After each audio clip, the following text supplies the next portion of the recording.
Every time I pass by the park, I remember the murder of Declan Flynn. Declan Flynn was set upon by 5 men, including a youth. He was savagely beaten, unconscious, and left mortally wounded. Especially when I pass by in the train, because you can take a leisurely view right across the park and you can actually see the scene. And it all comes back then. Some things you don't forget. It's the first time I've really talked publicly about Declan. It's very difficult to actually try and understand how somebody can do that to another human being. It really was just a case of the strong beating up the weak. And they did it because they were able to do it, because they thought he was different.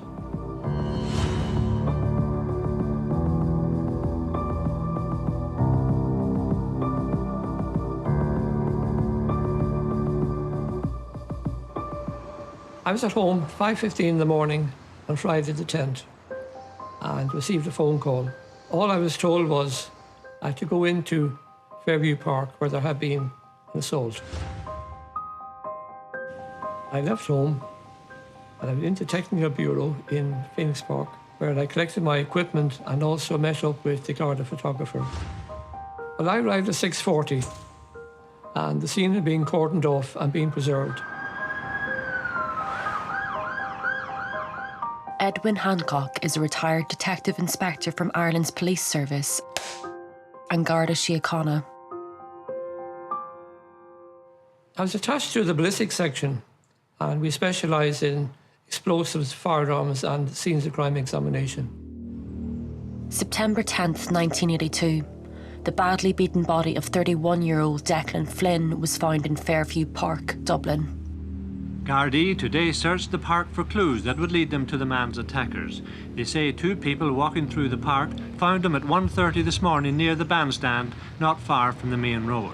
He was suffering from serious head injuries and died before he reached hospital. Declan was killed just a few hundred yards across the road from where we are now. The scene was actually in a grass area which came right up to the footpath along the main road. He'd be about 30 to 40 feet away from escaping. Yes, it's a very rough sketch that I drew when I was examining the scene. It shows the fence along by the Children's Park.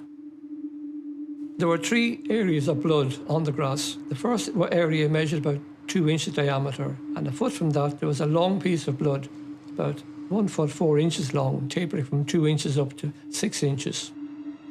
And I took possession of 3 sticks altogether. That was an indication there were at least 3 people involved.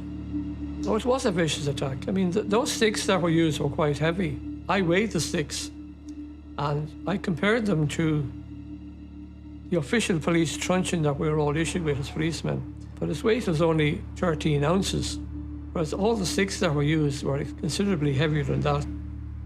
They were formidable weapons.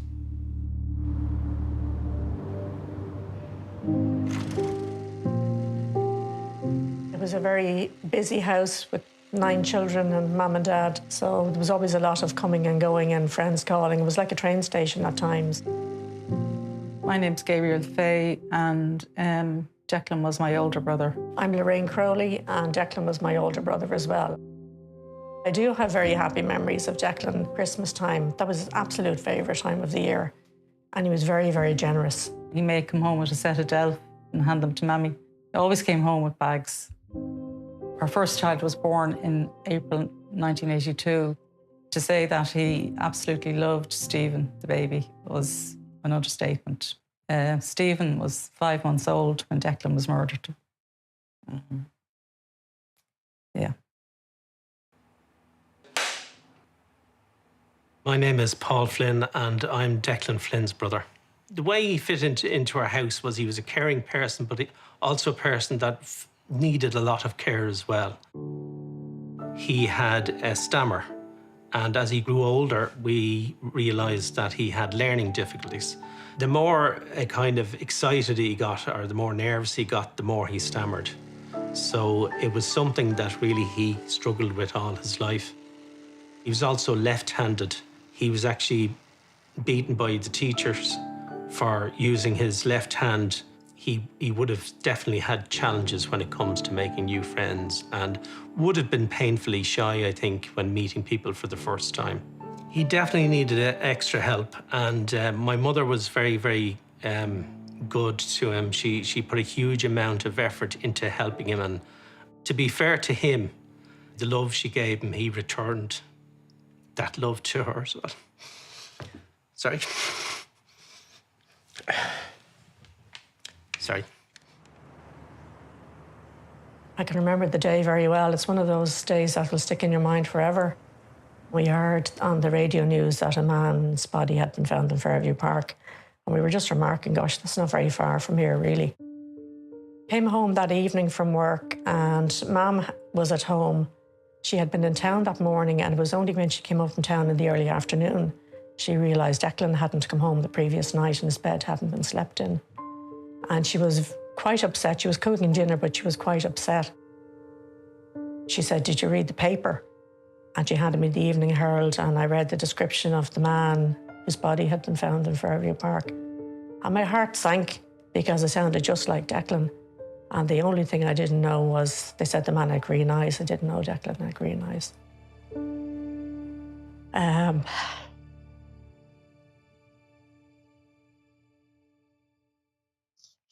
Sorry. Eventually, my eldest brother, Chris, and my sister, Miriam, decided to go up to Blanchardstown, and they met a guard up there. He brought Christopher in to see the body. When Christopher saw him first, he wasn't even sure if it was Declan because he was so badly beaten. I'll never forget the sound that came from my parents. It was like something left their bodies. I think it's a kind of a sound only a parent can make when they lose a child. Even though he was an adult, he had a lot of childlike features, and he was one of those vulnerable people that needed protection.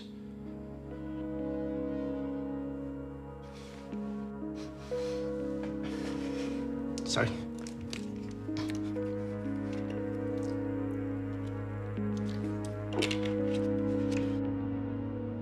Declan's injuries consisted of he had a black eye, very badly swollen, his cut underneath here, his nose was grazed, and he had 1 3/4 inch cut here in the back of his head.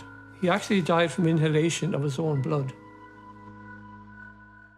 The knees of Declan's trousers were grass-stained, indication that he was on the ground when he was getting beaten. Yes, we checked for defensive injuries and we didn't see any indication of them, which would tend to suggest that he was completely overpowered and didn't have a chance to defend himself. And he must have been absolutely terrified. He died a horrible death.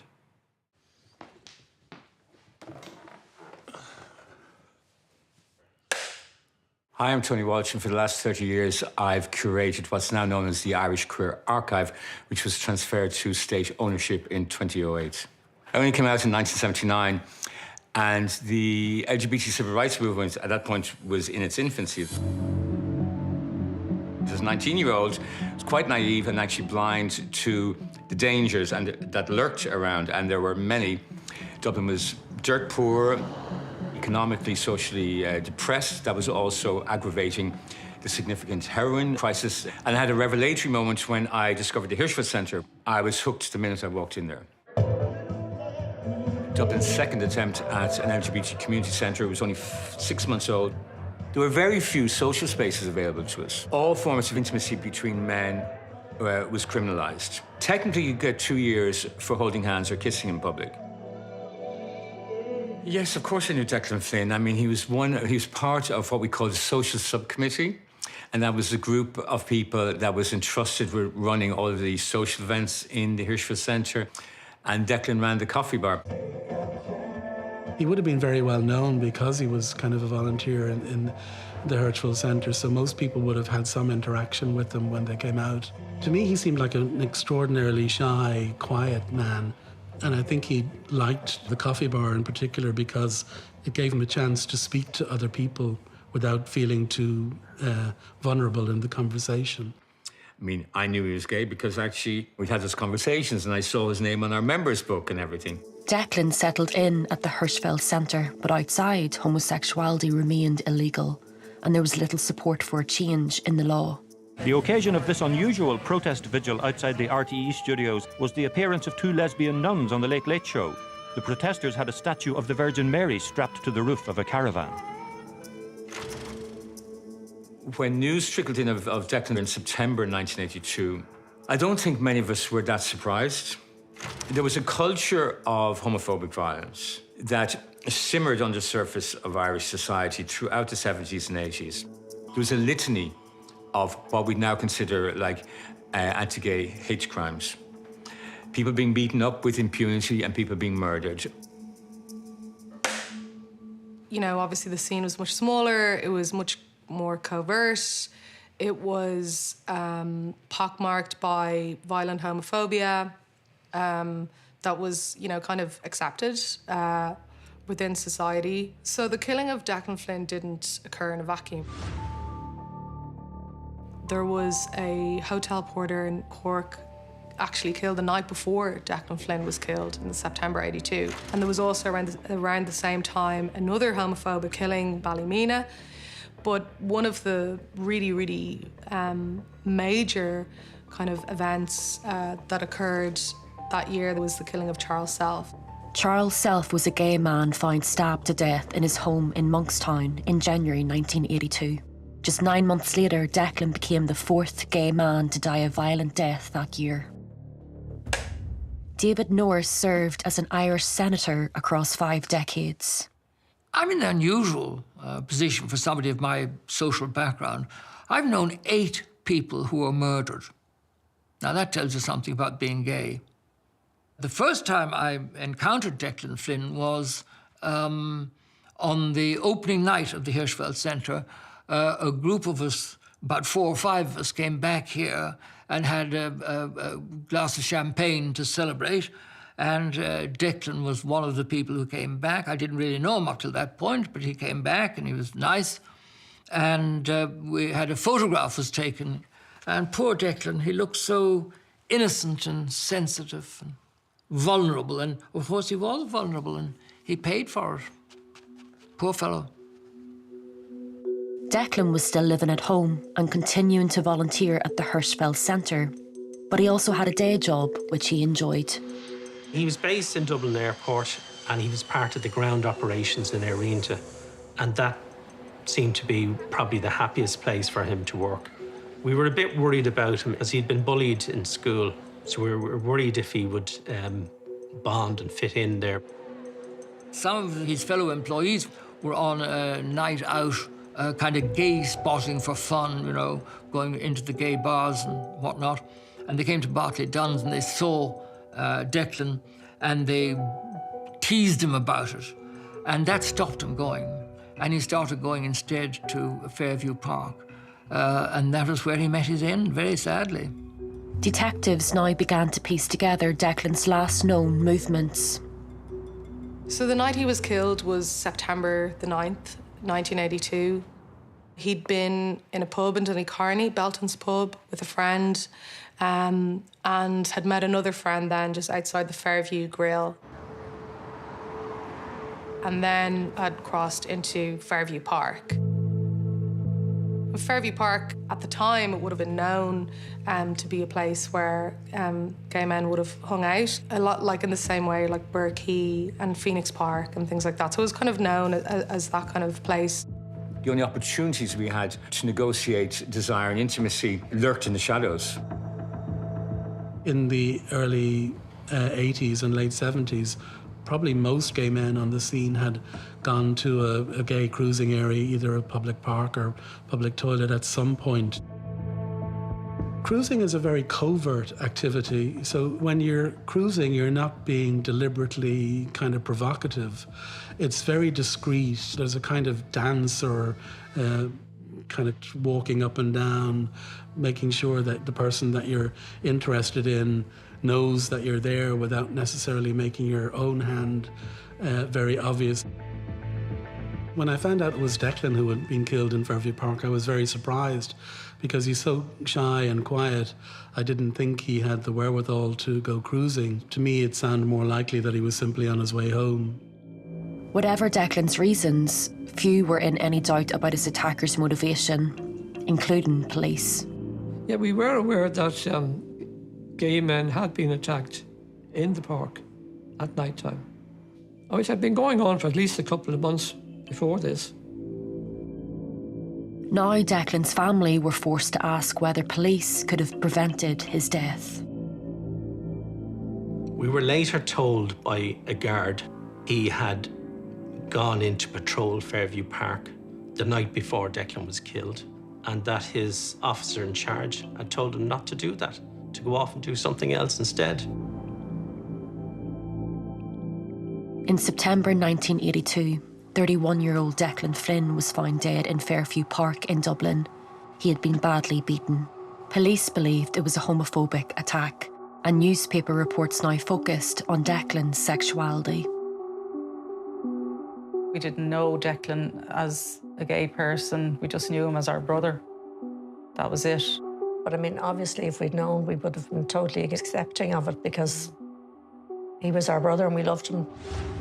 It must have been very difficult for Declan Flynn's family to have to engage with the extraordinary level of media interest, putting a backstory to Declan's personality. It definitely felt that Declan was being stigmatised for being gay. There was more attention focused on that than on the thugs that had actually beat him to death. All that attention was very difficult for the family. Following the killing, Detective Inspector Edwin Handcock expected to be involved in a lengthy manhunt, but within hours, 5 males were in custody. The first thing I knew about arrest was on the Sunday when I got a phone call to go into Fitzgibbon Street Garda Station that the suspects were in detention. Robert Armstrong, who was 18, Anthony Marr, 18, Patrick Kavanagh, 18, there was Colm Donovan, who was 17, and then there was a 14-year-old boy who couldn't be named at the time. Detectives were surprised when all 5 suspects quickly confessed to killing Declan. By and large, you know, they all essentially gave an account of what happened. They basically said that one of them sat on the bench almost as some kind of type of bait or something. The rest of them were waiting, I think, behind trees or behind bushes and things like that with sticks as weapons. I went into Fitzgibbon Street on the Sunday afternoon and I met Anthony Marr and Robert Armstrong. They were 2 members of the Defence Forces. Their confessions meant all 5 suspects now faced murder charges and possible life sentences, yet none of them seemed concerned. They were very polite, very cooperative. They gave no trouble and they made their statements to the Gardaí present. I also met Dr. Percy Patton, the Garda doctor. He took blood and hair samples from the 2 and gave them to me. I also showed them what I'd gathered from the scene. One of them said that he recognised the 6.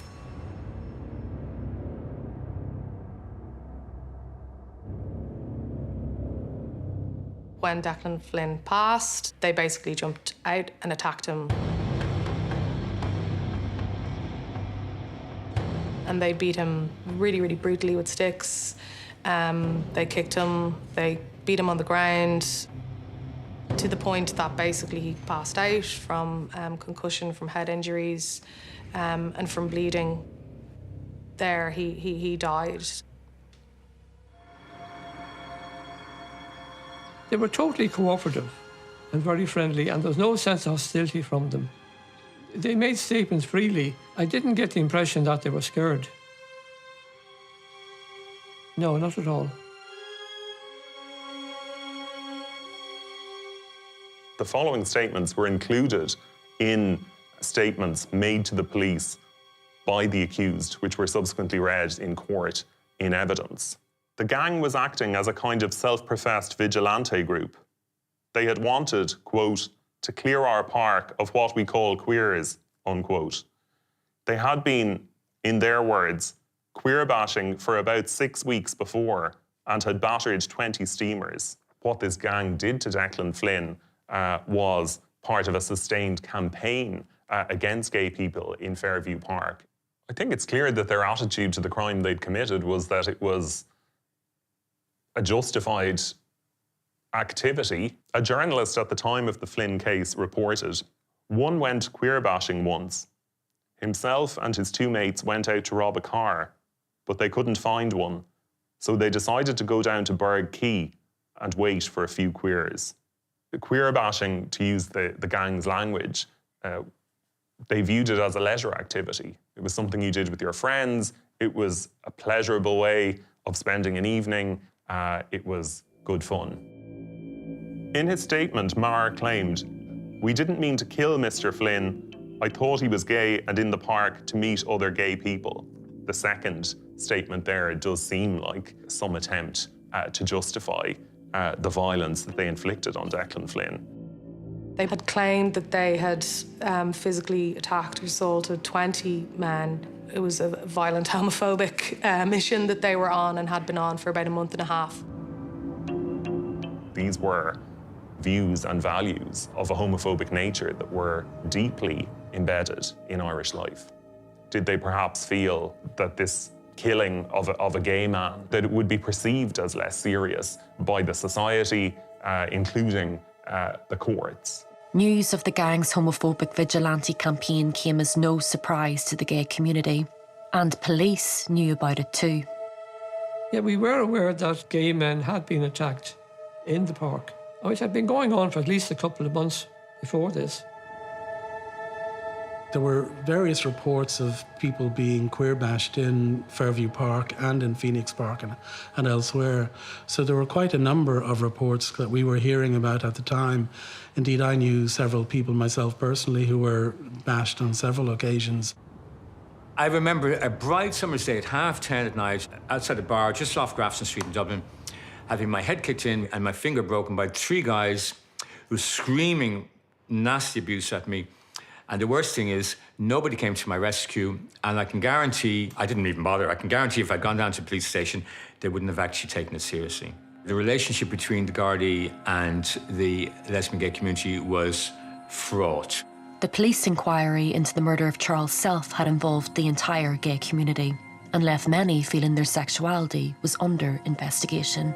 They feared being outed to their families. Some men were married and their wives obviously didn't know about it. They had children. People at work in their workplaces would feel that their jobs were compromised. At that particular time, homosexuality was illegal in this country. The consequence of all that would be that a lot of crime and incidents were not being reported. So the Gardaí couldn't have known the full extent of what was actually happening in there. Following Declan's death, others came forward to say they too were victims of violence in Fairview Park and claimed their reports were ignored by police, like Sean Purcell, a sub-editor at the Irish Press newspaper. I was pulled to the ground and I was held on the ground by one man lying across my head while 2 others beat me systematically with sticks. What response did you get to that complaint to the Gardaí? The Garda said he'd keep an eye out while he was patrolling the area. I heard no more about the attack until Declan Flynn was found dying in the park one morning in September. Frustrated at the lack of action by the police, some in the gay community began gathering their own evidence.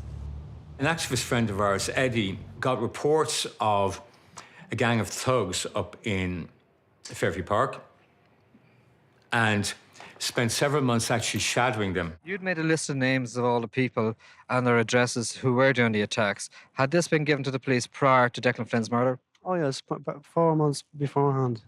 What reaction, or what had the reaction to the police? Did you do anything about it? Little or nothing. Like, I think that I got browned off dealing with Clontarf. Anyone that has gone up to Clontarf in the past with complaints have just got a negative response, and it made people very, distrustful of going up there. And at one point, when he insisted on trying to get them to take it seriously, they threatened to arrest him. We were later told by a guard he had gone in to patrol Fairview Park the night before Declan was killed. and that his officer in charge had told him not to do that, to go off and do something else instead. And that's very hard to bear, to know that, you know, something could have been done, but because they didn't obviously consider somebody who was gay or different in some way, obviously wasn't important enough to actually make sure they were safe. That attitude was common right across society in 1980s Ireland. So it meant that Ireland was a really uncomfortable place to come out in. It was an uncomfortable place to grow up as a gay man or a woman, or as a trans man or woman. It was like living under the Taliban. That's what I always feel the late 70s and 80s was, living under the Taliban. David, why do gay people feel they're an oppressed minority? Well, because in certain ways I think we are oppressed. Any group that is defined in terms of sin and of crime cannot feel anything else but oppressed. I was always extremely careful. And I mean, for 30 years, I didn't go into a public lavatory in case there was an agent provocateur down there and I could be arrested. I mean, some police stations were very good, but others were appalling in the record of the way they treated gay people. Inspector Angus Hussey, I am in charge of the National Garda Diversity and Integration Unit. I think definitely the Guards do reflect where society was at a certain period of time. I think we have learned a lot and changed a lot over the decades. I think we're much more open to change now and much more aware of the diverse and minority groups that are out there. I can't comment on the Declan Flynn case as it happened almost 40 years ago. However, I do know that if it happened today, it would be dealt with differently. Today, the investigation into Declan's killing would be dealt with as a hate crime investigation. With 5 men in custody charged with murder, Declan Flynn's family and their supporters felt justice was sure to be done. When people were apprehended for it, we felt this is a chance for justice for the community. And the fact that the people were pleading guilty was another added benefit.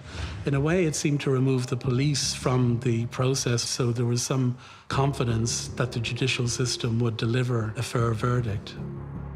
We really thought that this was cut and dried, that the evidence was there, and that they would be punished for their crime.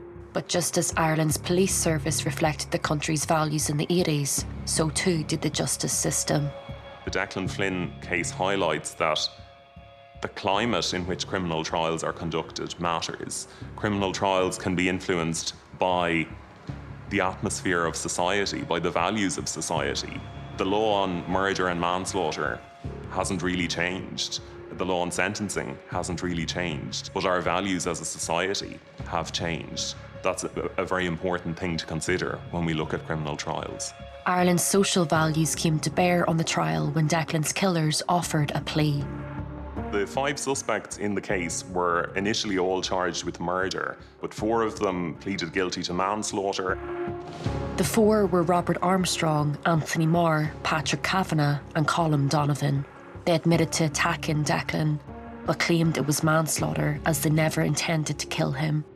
The Director of Public Prosecutions accepted this guilty plea. It was a controversial decision that meant 4 of the 5 suspects would now not face a murder trial. At a time when one couldn't be sure that a jury of 12 people would take seriously a murder charge against somebody who was present in a known gay cruising area at a time when homosexual acts were against the law. Perhaps the DPP was concerned that if it went to a full murder trial, that a jury might actually acquit them, and that would have been an extremely bad result. And so only 1 of them went on trial for murder. The trial of the youngest, the 14-year-old, went ahead. The 14-year-old was never named because of his age.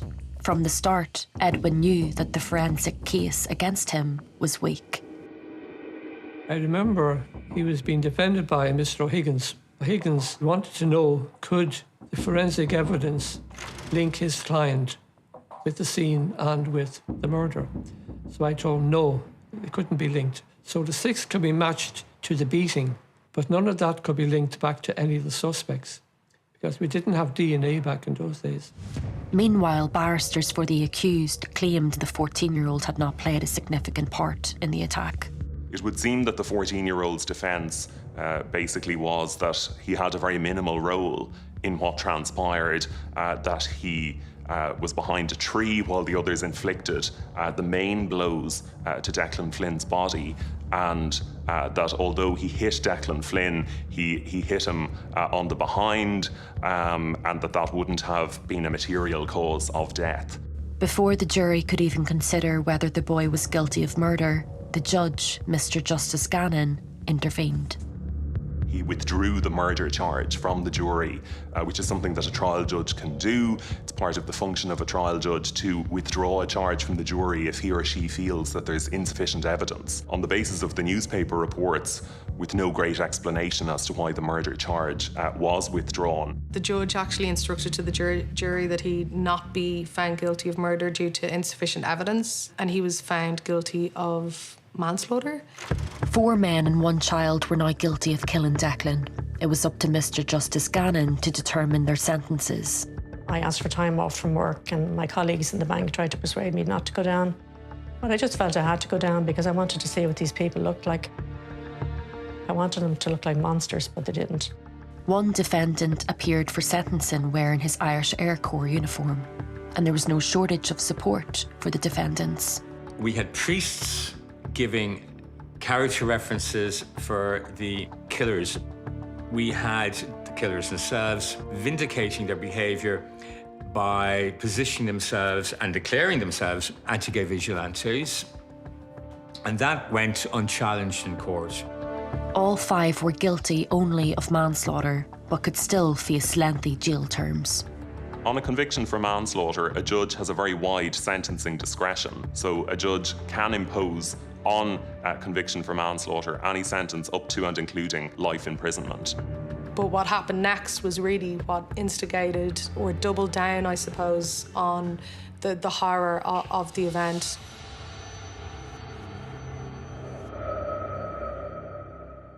Mr. Justice Gannon, at the sentencing stage, according to the newspapers, made several statements saying, this was an abhorrent crime, that it was one of the saddest and most tragic cases ever to come before the courts. But the Flynn family were shocked when the judge then expressed sympathy for Declan's killers. Justice Gannon said at the time that these people were from good families, that they probably had a low risk of reoffending, that they've learned their lesson. We're all entitled to our prejudices and biases, but we're not entitled to express them through violence. The words Justice Gannon used when he was summing up were the ultimate insult to my family and my parents, and to Declan. I'm sure there's plenty of killers come from good households. That wasn't what he was charged to do. He passed a number of sentences. They were of varying lengths, up to and including 5-year sentences. Crucially, all sentences were suspended. I was so naive at the time. I didn't know what 5 years sentence suspended. I had to ask my brother, what does that mean? And he said, they're getting off. And I could not believe it. I wanted to shout up something and protest, but I just wasn't brave enough to do that. We were absolutely devastated. The 3 of us just walked out of the courtroom and out into the foyer of the 4 courts, and the prison van was parked outside on the quays. But obviously, those killers weren't going in it. The judge released them just with a warning, a slap on the wrist. I mean, that effectively, to my mind, was a license to kill gay people.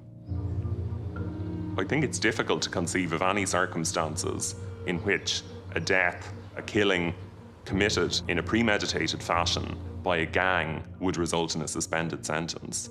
And I think that forces one to consider if Declan Flynn had been an office worker taking a shortcut through a park at night and had been killed in similar circumstances, would those sentences have been as short as they were, and would they have been suspended?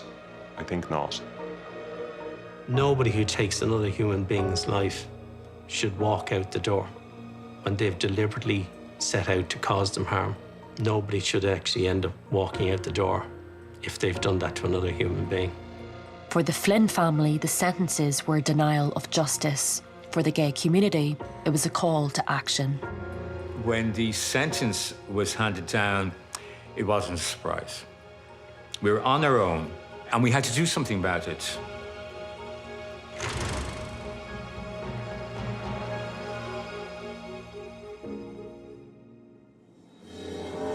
Declan Flynn was set upon by 5 men, including a youth.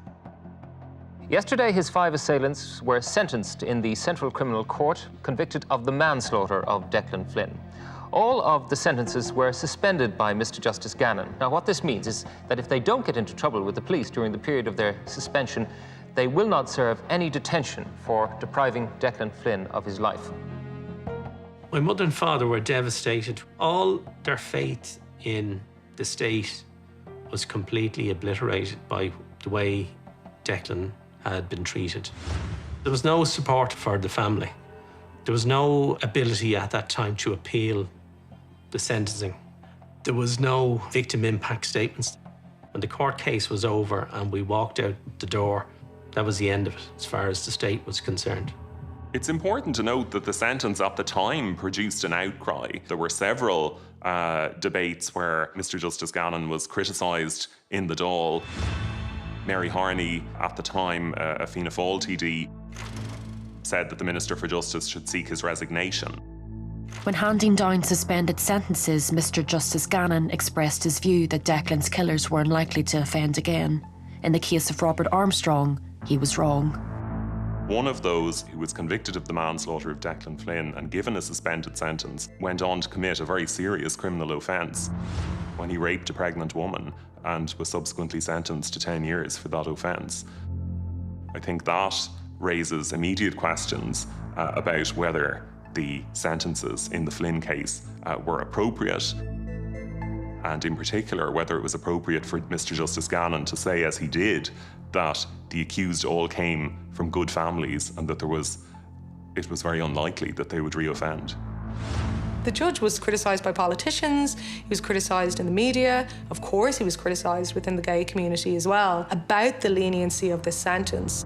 Perhaps if Armstrong had been jailed for the killing, would that woman have suffered that trauma? You know, one wonders what was really at play. If this judge, who was apparently very fastidious, very detail-focused, who was not adverse to handing out custodial sentence for incredibly minor crimes. I mean, he handed out a custodial sentence shortly after this trial for someone stealing a handbag. I think it's worth reflecting on the fact that he was born in 1918. He was in his mid-60s sitting as a judge in the 1980s. He was the product of a very different time and presumably would have brought those values and that life experience to his time on the bench. Police too came under criticism and were instructed to conduct an inquiry into why nothing had been done to stop the attacks in Fairview Park. The Garda inquiry consisted of my eldest brother and my father being called down to Fitzgibbon Street Garda station and being interviewed by a guard who had his gun visible on display and being asked what journalists they had been talking to. They had no interest in finding out why nothing was done in Fairview Park to stop the beatings. Meanwhile, in the killers' community, celebrations were held to mark the outcome of their trials and welcome them home. Declan Flynn's killers had been let out, and we'd had reports that they'd worked up some celebratory bonfires and had some tinnies, one outrage after another. I mean, it's extraordinarily offensive behaviour. Ireland has failed us, you know. We're on our own. And we had to do something about it.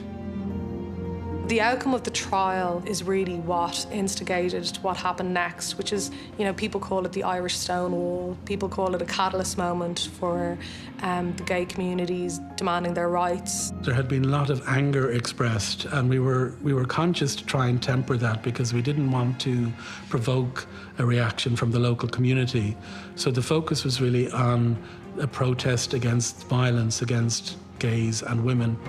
Instead of going to the usual sites, we would take the protest out to Fairview Park where the killing had happened. There had been a victory march by the perpetrators who had been released, and the community had supported that. So this was a way of kind of saying to the community that that's not acceptable.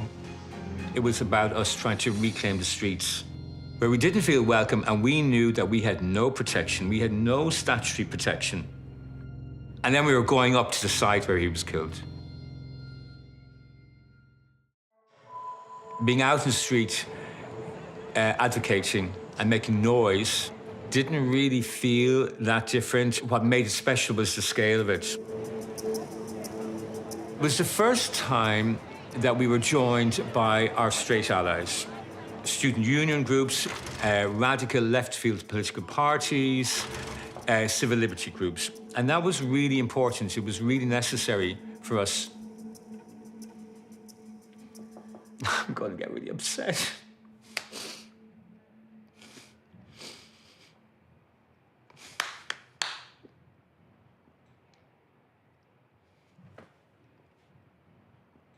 It was really necessary for us to feel that level of support from people. Because after the court case, we just felt alone. And I remember us walking up from Liberty Hall, walking up Amiens Street to North Strand. I just remember walking up that street just so angry and also fearful that somebody was going to lob a rock at me. But there was no violence. Instead, the protesters were met with open public support. It's been such a show of solidarity, it's just incredible. I'm amazed so many people turned up, and a lot of local people turned up, and they were in favour of what was going on. It was very good. The reason we're here today is to protest against violence against gays and women. When you have an incident like somebody getting killed, it is, in many cases, the only way in which an issue like this will be raised publicly and in which gay people will be taken seriously and their rights will in fact be respected.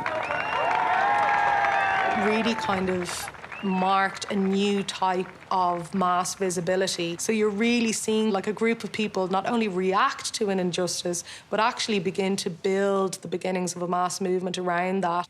The message was now also heard in the Irish Parliament. But it was the first time in 1983 where we actually heard politicians in both houses of the Oireachtas actually addressing our needs. There was that glimmer of hope that maybe Irish society was on board with us. Declan's killing helped make gay rights a national issue. Campaigners hoped to force a change in the law and legalise homosexuality. That fight was led by David Norris. We had to clear away the discriminatory, homophobic legislation before we could get down to reinforcing it with strong, positive legislation for gay people. And my case was that the British Imperial Statute, which had never been discussed, was an infringement of my right to privacy. I couched the letters in the language that I thought would appeal to them. For example, to Fianna Fáil, I said, you call yourselves the Republican Party. How can you possibly support a British imperial statute? David Norris brought his challenge to the Constitution all the way to Ireland's most powerful court. On the 22nd of April, the Supreme Court gave its verdict on David Norris's constitutional action. By a 3-2 majority, it upheld the existing law. After today, it can be said that the Irish Constitution does not protect the fundamental human rights of its own citizens. But he and his supporters did not give up. They brought their fight to the European Court of Human Rights, and in 1988, they finally won. The judgment in Senator Norris's favour was given by 8 votes to 6, with the Irish member of the court, Mr Justice Brian Walsh, among those dissenting. The ruling made clear Ireland's criminalisation of homosexuality was in breach of the European Convention on Human Rights. We have on our panel, you know the rules of the soapbox, we listen uninterrupted and then... And for some back home, it sparked outrage. It's not normal for a man to be preoccupied with another man's back passage. And let's face it, this is what the Homosexual Male Act is about. I mean, that's ridiculous. That's quite insulting. Like, I mean, But support for legalising homosexuality was becoming increasingly mainstream. I suppose the quick answer is, what about men who are besotted with women's front passages? Is the quick answer there?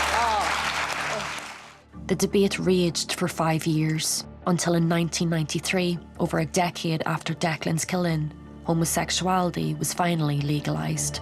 Today's European Court decision is the end of a 14-year battle for Senator David Norris. We were told early on that it would be a difficult and long fight, but we'd win out in the end. And that's exactly what happened. I went from being a criminal one day to not being a criminal. Coming from a time when you could legitimately be refused service in a shop, in the hotel, whatever. Your boyfriend or girlfriend could be refused hospital visiting rights when their partner's dying of AIDS and denied any form of family status. It was really, really important that we'd actually moved to this new place. 2018 marked the 25th anniversary of decriminalisation. Irish Prime Minister Leo Varadkar, himself a gay man, made an official apology to all who had suffered under Ireland's anti-gay legislation. The bench where Declan Flynn was killed at Fairview Park was covered with flowers and notes. And we think of him today on this anniversary and the very different Ireland that we now live in. The government also hosted a state reception in Dublin Castle to mark the anniversary. I was in Dublin Castle, and it was the first positive thing that had happened since Declan's killing. Since decriminalisation in 1993, this country has chosen more and more to love rather than to hate. It was marking the change that had taken place in Irish society. And to that extent, I think it was a very positive thing.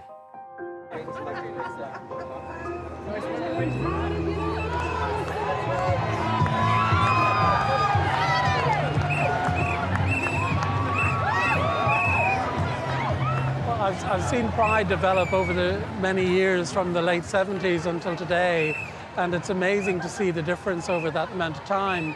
I mean, back then we kind of gathered in fear and trepidation. We weren't sure what the response would be, particularly in the Fairview March. Today we come here in celebration. We're acknowledging all the achievements we've had over the many years. So while we've much to celebrate today, there retains an element of protest. Protest is definitely on the agenda still for the Pride parades. We've seen some shocking examples recently of gay men being brutalised and murdered in Ireland. The vigil held outside the town hall was attended by hundreds. It was within walking distance of where both Aidan Moffat and Michael Snee had lived. But one of the salient differences between the place we find ourselves in today and the time that Declan Flynn and Charles Self were murdered was that it's no longer acceptable. It's no longer acceptable amongst the mainstream of Irish society, and it's very definitely not accepted by statutory Ireland. We are afforded a level of protection that did not exist, that was unimaginable in the 1980s. I think it's extraordinarily noble what people did at that time to be so visible in the face of violence. And I think that for the people who were organised that march, who showed up, it was dangerous and people still did it. As a community, we kind of owe everything to people who created those building blocks at the time, because much harder then than it is now. It's an extremely important milestone in the LGBT+ story in Ireland. As a gay person myself, I often think if I'd been born 2 decades earlier, might that have been me? Might that have been one of my friends? It's strange to think that he's become this figure for the gay community now. It's understandable, but at the end of the day, he's not just a headline from a newspaper, or he's not just somebody that maybe represents that particular point in history. I think Declan would have been very happy with all the changes in society nowadays and the freedom people have. But because he was such a reserved, quiet person, I don't think he would have liked all this attention. You know, he's become an icon. But as far as we're concerned, he was our much-loved brother that we lost in horrific circumstances. And we'd like him back. I would like people to remember that he was our brother, and he was a warm, giving human being. We need to keep ownership of that because we're still mourning the fact that he's no longer with us.